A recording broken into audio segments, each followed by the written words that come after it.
et interactif, offrant une expérience de jeu unique et stimulante. Les développeurs de jeux doivent maîtriser cette technologie pour créer des jeux qui exploitent tout son potentiel. Le divertissement est bien sûr un élément clé de l'industrie du jeu vidéo. Les joueurs cherchent avant tout à s'amuser et à passer un bon moment en jouant à des jeux. Les créateurs de jeux doivent donc s'assurer que leur jeu est amusant, addictif et engageant pour les joueurs. Alexis est un étudiant à l'école d'ingénierie informatique InTech. Pour son projet de semestre, lui et son groupe ont réalisé un projet quelques questions. Bonjour, je suis Alexis. Je suis étudiant chez InTech en 3e année et je suis le chef de projet de InVR, le projet de réalité virtuelle.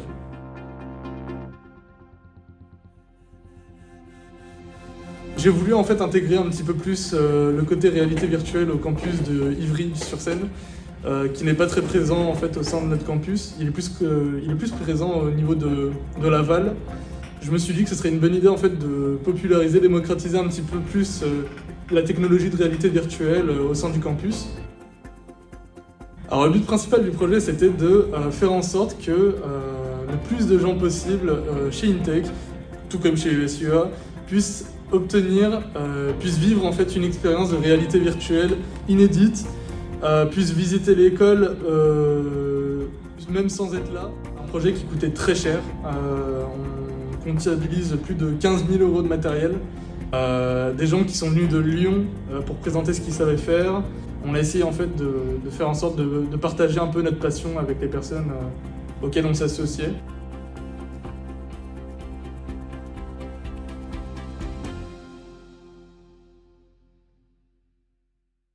Pour les logiciels, on a utilisé Blender comme je l'ai dit tantôt.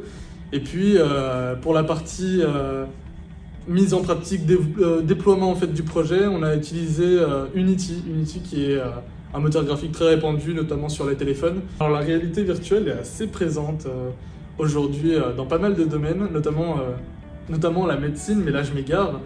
La réalité virtuelle dans les jeux vidéo est exprimée par exemple en maison de retraite. Si jamais on veut faire voyager par exemple nos aînés, travailler dans le domaine de la réalité virtuelle, je pense que c'est quelque chose de très vaste.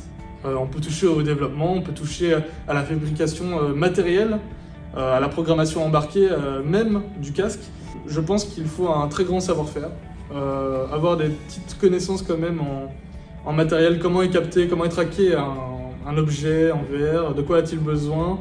On a besoin de skills en 3D. Donc voilà, le 3D art, c'est quelque chose, pour pouvoir représenter quelque chose en réalité virtuelle, on utilise beaucoup de 3D, donc ça c'est quelque chose de pas anodin et qu'il faut quand même maîtriser pour pouvoir faire de la réalité virtuelle. Je pense que la réalité virtuelle a sa place dans la médecine, dans l'immersion qu'elle peut proposer, dans certaines mécaniques de jeu, avancer avec les bras par exemple, je ne sais pas, pouvoir faire de la rééducation, pouvoir porter assistance, apprendre à conduire, un avion, une voiture, etc. La première fois que j'ai entendu parler de réalité virtuelle, c'était en 2017, avec un jeu qui venait de sortir, ça s'appelait VRChat. J'avais vraiment envie d'y jouer, je voulais savoir en fait qu'est-ce qu'on voyait dans un casque VR. Et bien, j'ai décidé en fait, un an plus tard, d'acheter mon premier casque VR. C'est pas ce que j'imaginais, mais j'ai pas non plus été déçu parce que j'étais en fait dans le jeu. C'était une autre perspective, c'était plus la première personne, c'était plus la troisième personne, c'était indescriptible.